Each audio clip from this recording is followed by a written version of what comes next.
We are thrilled to have Dr. Deborah Egerton on today's show, who is an internationally respected psychotherapist and best-selling author, affectionately known as Dr. E. She serves as the president of the International Enneagram Association as of the time of this recording. And Dr. E has coached and mentored several best-selling authors, accomplished executives, therapists, thought leaders. She's done it all.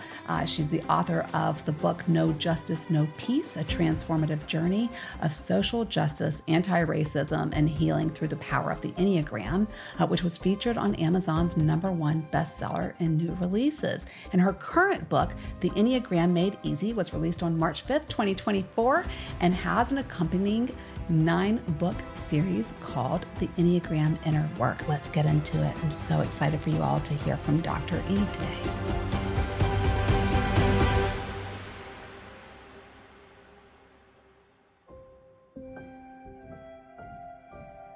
Dr. E.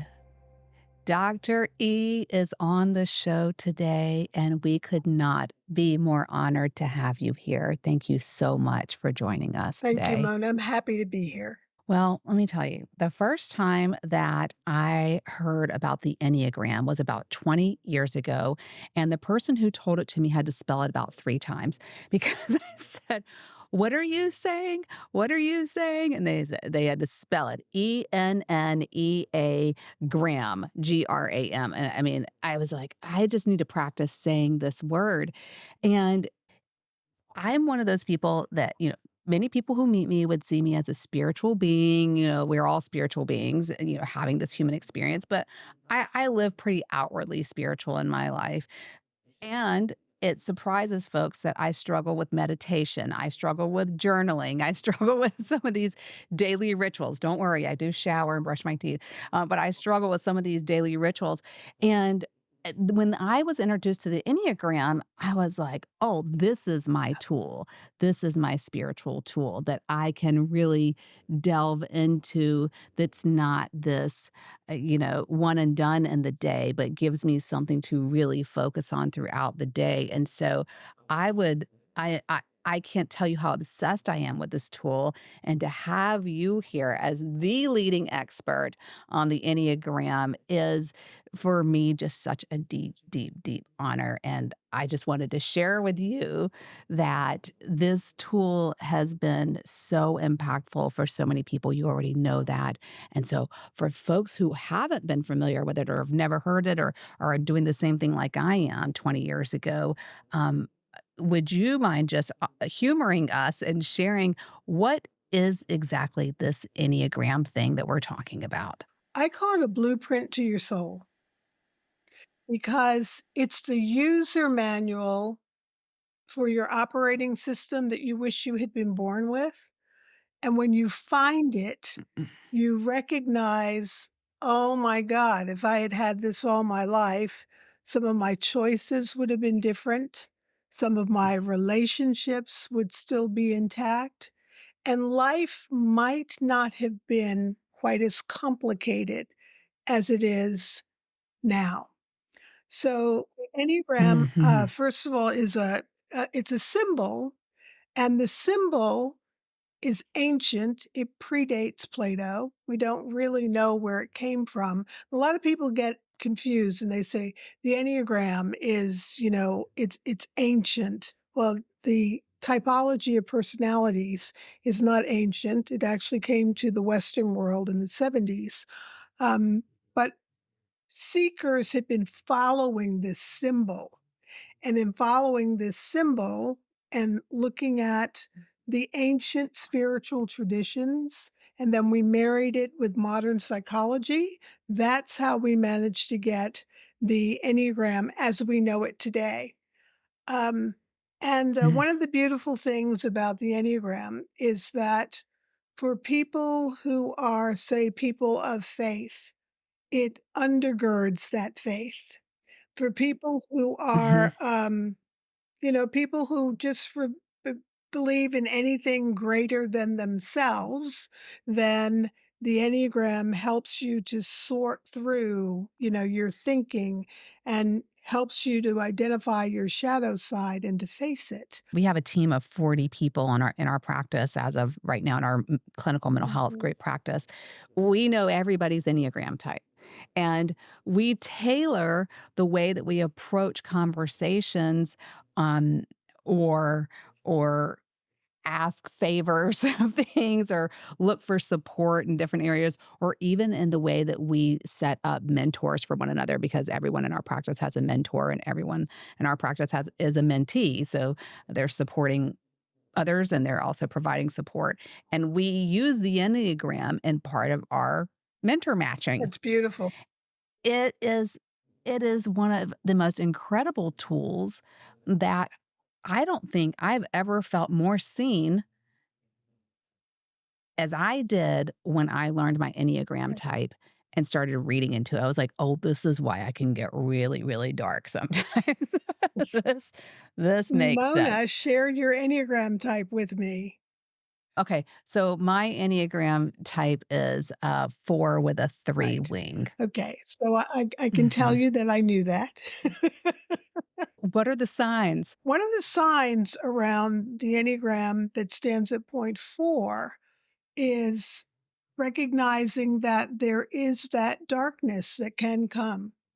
Um, I talk about people who stand at point 4, and I like to use point a lot more than I like to use the word type because too many Mhm. people put themselves in the type box and then use their type as an excuse for bad behavior.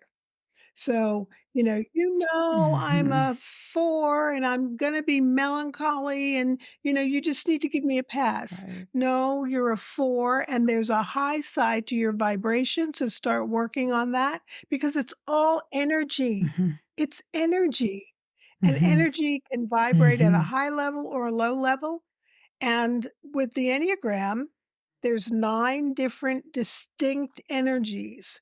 And depending upon where you stand on the Enneagram map, you have one energy that dominates, that leads. And that particular energy is the one that it houses your basic fear, your basic desire, your core motivation. And that's where you find your strongest virtues. That's where you discover the shadows that are caught up in the vice. And that is how you eventually get to the more sophisticated level of looking at the holy idea. I'm gonna change my language now. I'm proud to be at point 4 and, there are 9 different points, as you said, and they all have a number associated with it, and then wings with the extra influences that can come from the side, so I'm at point 4, which means I can have, an influence from, the 3 side and also the 5 Right. side, and I have found that understanding all of the different points has really provided me an opportunity to expand my own sense of awareness and also activate those different points within myself because like you said, that type 4 for me is that primary point, kind of where I initially sit and where I'm housed, but I like to go out and play with 1, 2, 3, 5, 6, 7, 8, and 9, and that makes the experience much richer. You're the keepers of the beauty in the world. And so part of that, I call it a reservoir of painful experiences that at point 4, that reservoir never completely empties. And if you've had a painful experience, unlike most types, once we're not thinking about it anymore, we feel like we've passed or we're going through the grieving process and we're going to be okay. But at point 4, sometimes when you can't just touch that moment again, you almost feel like you're losing touch with that person. You're losing some of the love, you're losing the experience. And so people who are housed at point 4 can literally reach out and touch a painful moment and almost go right back there again. Well, from there Mhm. stems that beautiful creativity. So, at the cost of the melancholy and the discomfort of the darkness or the pain comes great beauty. And, if you look Mhm. at it through that lens, it really makes the journey of the 4 even more meaningful. Now, I will share with you that when you vibrate and go to the high point of 4, you come right into my arms because I'm a 1. Yeah, that was my guess, and I think you'd mentioned it too Yeah. in one of your Yeah. books. So, we meet on Yeah. that line, and it's funny how we just knew we were going to enjoy meeting each other and hanging out. But, we have that vibe together from that very same space. Mhm. But dancing with all 9 of the energies, it's important because my analogy for that is if someone gave you 9 beautifully wrapped gifts and they said, "Here, these are for you," and you choose to only open 1, you'll never know what was in those other 8 that could have enriched your life, that could have brought great Mm. joy, or could have simplified something for you, or helped you to understand someone that you were struggling with. So, learning the Enneagram, I'm kind of on a mission just to get people to explore all 9 energies and how much of each of those Mhm. energies resides within you because we have all 9. And when we understand the other energies, Mona, that's where the compassion and the empathy for the people in our world really rises. Mm. That's when it rises. But to be able to look at another human being through the eyes of love and to have empathy and compassion for them, no matter what the circumstances may be, even when the circumstances are something that you stand on the other side of, that's when you know you're truly doing your work. And that's what the world needs right now. Absolutely, because we can get so caught up in this idea that the way I am is the way other people Right. should be. Right. And there is no one good. There is no one right. That dualistic kind of thinking can be so harmful. And this is a tool to help people out of that dualism that keeps them in this right, wrong, good, bad, black, white. And you said something in terms of developing that level of empathy. I think about your book, No Justice, No Peace, and using the Enneagram for social justice and anti racist um, uh, healing. How does the Enneagram support those Right. efforts?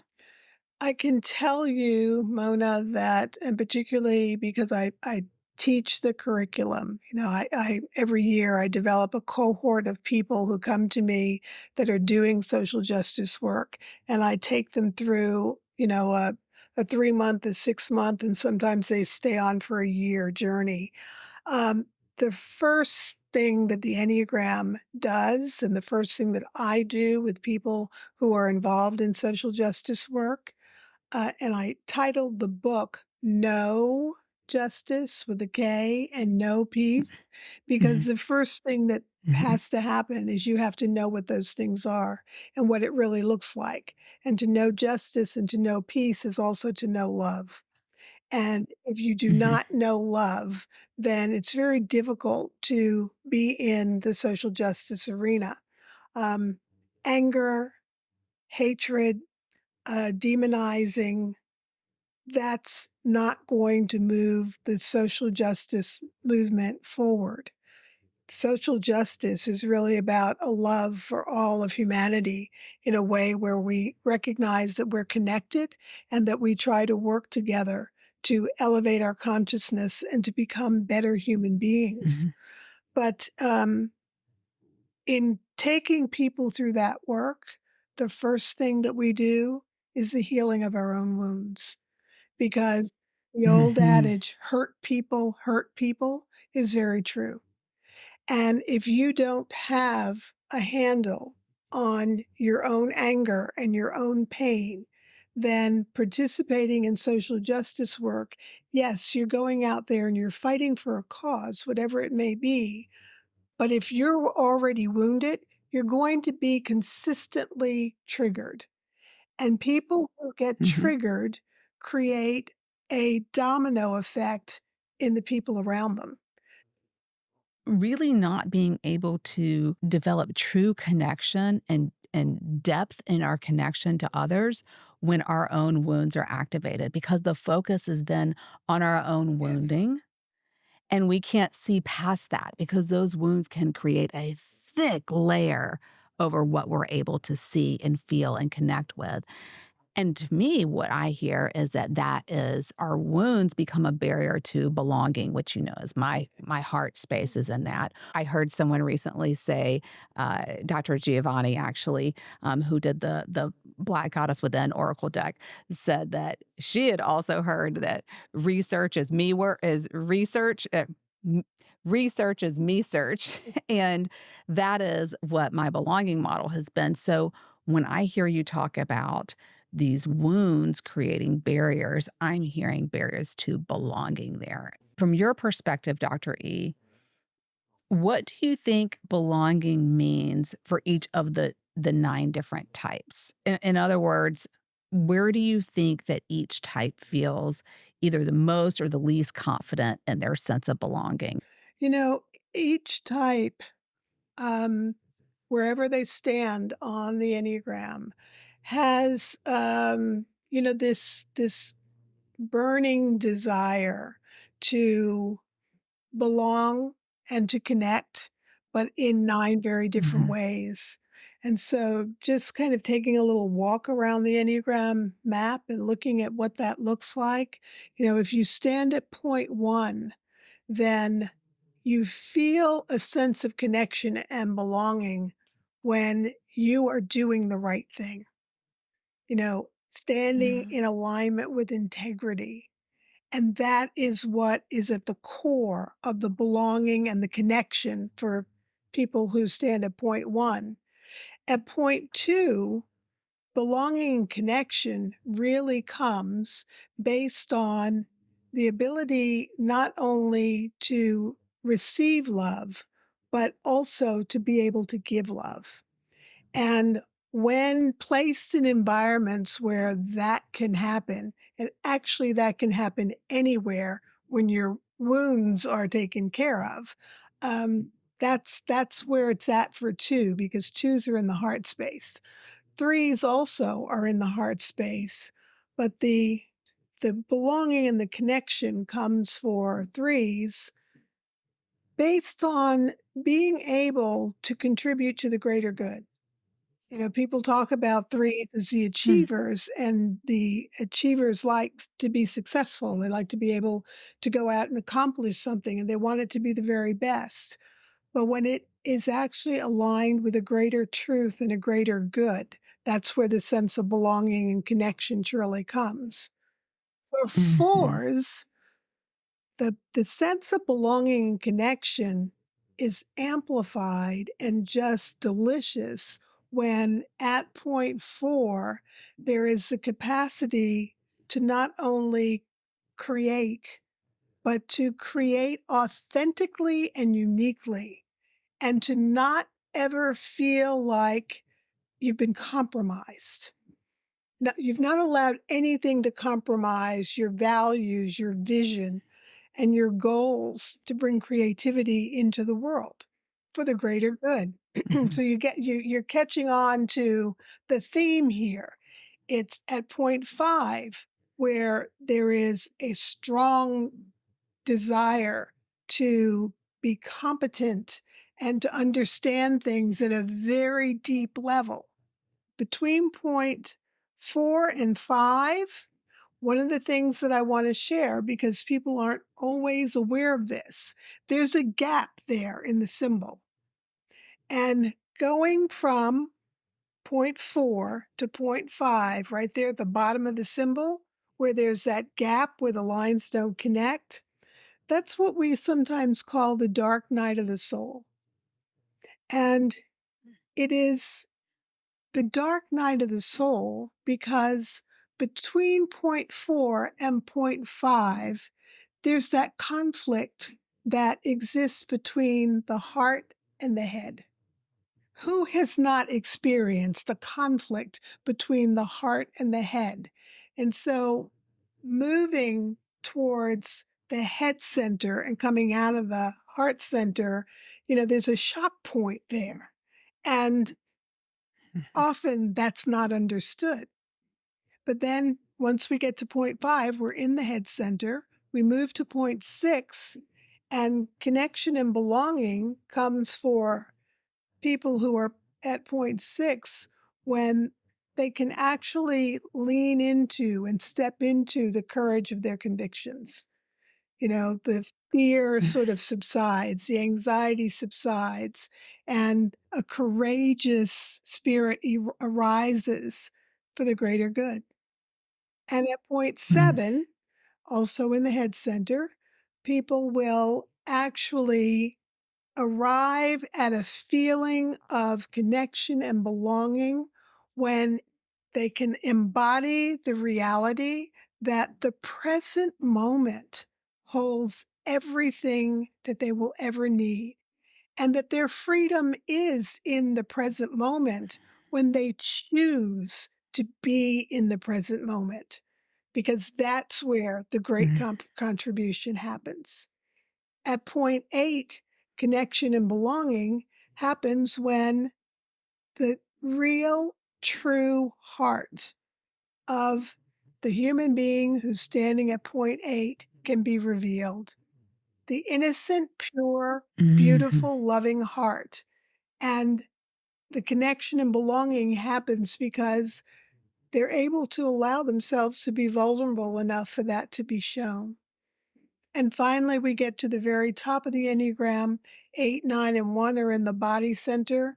And at point 9, we see the connection and belonging unfold when the peacemaker can not only be at peace with what is internally and externally, with no fear of not being able to enter into whatever the conflict may be, knowing that the contribution in that moment will bring them out on the other side for the greater good.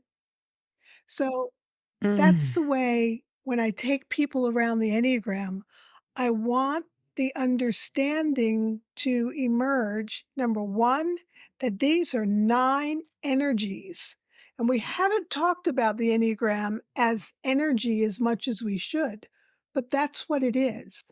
And if we Mhm. learn to understand our own energy and develop the feeling, the true authentic connection, because we're all connected. So, for us to begin to study something like the Enneagram so that we can truly embody love and goodness and recognize that we have to care about each other if we care anything about ourselves. The more you are able to see and embrace and celebrate your own energies, plural, then the more you can see, embrace, and celebrate others. And so, what we're doing with our own energies impacts the shared occupied space that That is we're in. so correct. And, Mona, I have a little story that I like to share because I think it makes it very clear how much that connection matters. And you read my earlier book, No Justice, No Peace. And I share a story in there about my first child, and he was playing in a shopping center. My black son and a little white boy just playing, 2 toddlers, and the father of the white child came over and snatched up, um, his child, and he actually raised him up over his head, and he shook him, and he said, "Don't ever let me catch you playing with a N word again. Never. I Mhm. never wanna see that." Now these children were about 18 months old, and I was shocked. And I got up and I ran and I picked up my son and I held him to my chest. And then I burst into tears and then he burst into tears. And, you know, that that incident lives in my son's body, but it also Mhm. lives in the body of that white child. And Yeah. we don't think often enough about how it's never just one person that is affected by something that is done, that by something that happens. Mhm. And what I'm Yeah. trying to get out into the world, because I'm really on a mission to just appeal to the goodness, that the inherent goodness that really exists in every human being. They just need to be willing to touch it. And if you touch it, then there's something about, I call it the multiplying effect. Maya Angelou taught us, when you know better, you do better, but you have to be willing to know better. And I believe that the Mhm. Enneagram helps us to do that. It helps us to pick up the mirror and to see and experience ourselves like we've never done before. And it can be quite shocking. When I was taking new clients, I loved that I could spend a few minutes with someone, explain the Enneagram to them. Of course, you can't do it in a few minutes, but at least point them to some resources, point them to some books. Usually I would just start with one and help them on the journey to, we would just do this in a phone consultation because we didn't have much time, but to help them, with identifying where they're housed, what point they are on the Enneagram, and they could use that tool themselves along the way while they were waiting to be seen. And the reason why my wait list was so long was uh, because I'm a clinician of color and because I tend to specialize in bicultural identity. And so I had a long list of clients from recent immigrant backgrounds. And they said, "Hey, I've been bicultural my whole life. What difference does it make to wait, a little bit longer? And as long as I have this tool, then that could be helpful." And they were able to identify, because there are levels of development for each Correct. point, they were able to identify They can where work. they were Mhm. on that, and that's what I would explain. You can use this as a roadmap, as, sometimes it can be very, very overwhelming to be like, "Oh, I just want to self-actualize," which is a great luxury, by the way, And like, but what are the steps to getting there? It's like, "Oh, you just need to love yourself." But What does that look how do I like? do that? What does that look like? What are the practical steps to Yeah. self-love? And that's one of the things that I think is just so beautiful and fascinating about the Enneagram, is that it's like this next step, this is where you are. It meets you where you are, I think, as well. Enneagram meets you where you are Yes. and says, Yes. okay, you get to identify, you have agency as well of like, okay, this is where I am. And the two meet together, you and the Enneagram. And then it's like, okay, this is the next step. I remember the feeling that I had when I would try to introduce particularly younger people to the Enneagram who didn't have enough life experience yet to have lessons learned. And, you Mhm. know how when we learn the Enneagram, we immediately go out and we want to drag everybody that we care about into the Enneagram pool, whether they can swim or not. And, I thought about it and I thought, instead of beating people over the head and trying to force them to understand something that they don't know enough about to embrace, let's just lay out all the fundamental components of the Enneagram and, bring people along. And, it's like anything else. You may pick up Enneagram Made Easy, and it's the right time and it's the right moment because the Enneagram seems to find the people that need it the most. Exactly. That's what I love about it, and I've read many Enneagram books. I'm gonna hold it up for anyone who's watching this on video. It is It's beautiful, beautiful. isn't it? It is beau and it feels like velvet, and, for me, I'm a Libra rising, and I'm a 4, and so anything that's pretty and feels good, I absolutely love. It's such an easy read.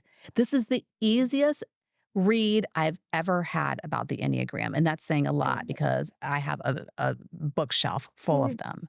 I mean, this was I got through it in a couple of days, and I have a pretty busy schedule, but I could Well, not I'm put it so down. grateful. It was it's beautifully written. I'm so excited for people to be able to pick this up and to now have access to that easy Yeah. language because it is a complex System. Yes, it system. is. The quote at the beginning of the book, from Uh-huh. Albert Einstein, everything should be as Oh, simple as possible, but no simpler, Um, in the that's right. in the That's right. introduction, I say, "I can only make this but so simple," because it's the Enneagram.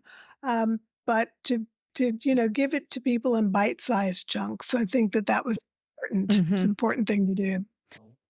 I know that people are going to want to learn how to find out what their Enneagram type or point is, where they're housed. How can people find out where they are housed, what their Enneagram point Okay. is? So there is a quiz, a free quiz on my website. And I tell people all the time, bad information in, bad information out. So in other words, sometimes we don't realize that we're not being truthful because we're looking for that core dynamic. We're looking for the essential, authentic self that we were created to be. But sometimes life has taught us some lessons. You may be a very angry 8. You've lost 3 jobs because you've punched your boss in the face. Well, you've learned now you can't do that. That doesn't mean you're not angry. That fire is not still in the belly. So people will not answer the questions correctly. If you don't answer the Mhm. questions in a way where they're aligned with your true nature, then you may get a false result, a false positive on Right. a particular type. So, what I recommend is people go to the website, they take the quiz, and then you read the book because when reading, your type will speak to you. It will clearly speak Mhm. to you. I've heard so many people say, "I see myself in like 2 or 3 of them." Like, well, that's Mhm. positive and that we're supposed to be able to Yes. identify with the other type. That's a goal at least, right? But that's not necessarily where No. you're housed. No. And like I Right. said, Right. that ugly side, the part where you're either doing the ugly crying or you're, really hating on somebody really hard, or you're, feeling isolated and incompetent, whatever it is, you know that feeling. You can recognize Oh, that. yeah. And, and once you find the type to really be able to verify it, then you look at the lines and arrows. You look at the line Mhm. that is identified as your stress point. You look at the line that is identified as your growth path. And remember that you can go to the high or the low side of the growth and the stress points. So it's not Mhm. like we Mhm. just go all the way to the bottom of the stress point and that's the only place that we go. No, you may start Right. you move from wherever you are in your dominant energy when you are under stress, when things happens, when life happens, you move to the stress point at the same level that you are at in your dominant energy. So when your dominant energy starts getting low and going to a negative vibration, then you are manifesting the type of your stress point. But you don't have to stay at that Mhm. low vibration. So when I go to the You low don't. vibration of 4, I asked myself, okay, yeah, first thing I do is I put on the saddest music I can find because I really want to wallow in it. I, I get into my teenage angst. Um, I'm laughing a yeah, little too hard over all the here. I've gotta have the really sad Sarah Bareilles songs or, you know, Adele's really speaking to me, really Oh, yeah, speaking to me, she's good for that. But Yeah. then I catch myself and I change that Mhm. music and I put on my upbeat playlist, and I will literally Mhm. Stevie yeah, Wonder, Stevie Stevie Wonder. Wonder, I'm like, "Ribbon in the Every time, sky." every Oh my time. gosh, I'm getting so much happier, and so I'm lifting myself up through the actual energy of music, and then because I'm Mhm. a body type, I start moving stuff around. That whole room is gonna be reworked. I'm I'm actually going into the creative elements of 4. I'm shifting out, I'm moving my body, I'm creating something beautiful. My poor husband says, "I'm gonna come home one day and there are gonna be chairs hanging from the ceiling because you're moving your energy." But I'm literally Yeah. working with my energetic self to bring myself out of this melancholic phase, you know? Because those lower vibrations are going to create E that barrier to belonging. Exactly, Inevitably, it will. exactly, and if you can work your way up to the higher side of your stress point, Right. it's almost like a trampoline, Mona. Once you're there at the higher vibration of your stress point, you can you can literally bounce over to your growth point. You really can, just like that. But that's why naming is so important so that you know what you're doing. People can't see it. If they don't see it, they don't know it, they don't know their Enneagram type. How do you do that? You just stay there and you're miserable. You just stay there and you feel entitled Exactly, to it. That's the other exactly. part too. And then you victimize yourself, and then that becomes a whole dramatic scene in itself. So, okay, so the question I ask everyone, last question that I always ask, what does belonging mean to you, Dr. E? Belonging to me means that I never question whether or not I belong. It means that I am so aligned with my creator, with the creative energy, the energy of creation that resides within me, that belonging is never questioned. And I am always exactly where I am intended to be, with who I am intended to be with, and I do not question the concept of belonging. I belong because I am. That is beautiful. I belong when I don't have to question if I belong. That is that Yeah, deep, deep, deep yeah, knowing. absolutely. That's beautiful. Thank you so much, Dr. E. It has been one of my greatest honors to have you on this show today. I know that our listeners are going to run out and get your book, and they're going to want more and more and more from you. So we are going to post all your links. We're going to post all your socials so that people can follow you along in this journey that you were ushering us through. And we thank you for it. Thank you Thank so you much. so much, Mona. This was wonderful.